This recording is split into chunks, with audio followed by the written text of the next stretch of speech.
8 மணிக்கு க்ளோஸ் பண்ற போது ஒரு நாய் உள்ள வந்தது சார். அந்த கடைக்காரர் ஆச்சரியப்பட்டு அடே இந்த பேஸ்கெட்டை கப்பிட்டு வருதுன்னு பார்த்தா அதில் ஒரு குறிப்பு இருக்குது. என்னென்ன வேணும், பால். அது சில பெண்களுக்கு ஒரு நல்ல பழக்கம், காலம்பரை என்ன வேணுமோ அதை ராத்திரி கடை சாத்தினதுக்கப்புறம் எழுதி கொடுப்பாங்க. எடுத்து எல்லாம் உள்ளே போட்டு அந்த நாயை எப்படி பார்த்தா பையை திருப்பி காட்டுச்சு, அதில் பணம் இருக்குது.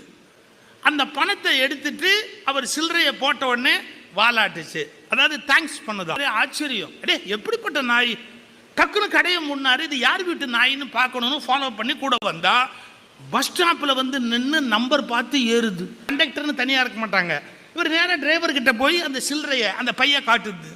அவர் எடுத்துட்ட உடனே கரெக்டாக அது ஸ்டாப்பு வரும்போது எங்கே இறங்கணுமோ அங்கே வாலாட்டுச்சு. டிரைவர் வண்டியை நிறுத்தினாரு, இறங்கிருச்சு.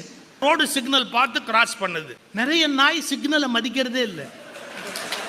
கிராஸ் பண்ணி அந்தாண்ட போச்சு. அந்த வீட்டுக்கு போய் சார் காலிங் பெல் அடிக்குது சார். அந்த வீட்டுக்காரன் கதவை திறந்தவன் மட்டும் அந்த நாய் தலைமையில ஒன்று வச்சாம பாருங்க, வச்சுட்டு அறிவு கெட்ட நாய்.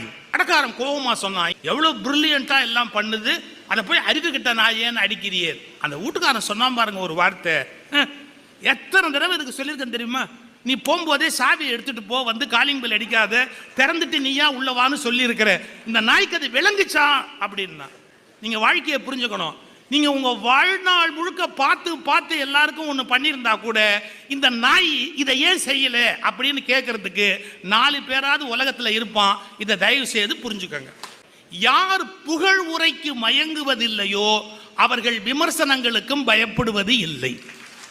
American super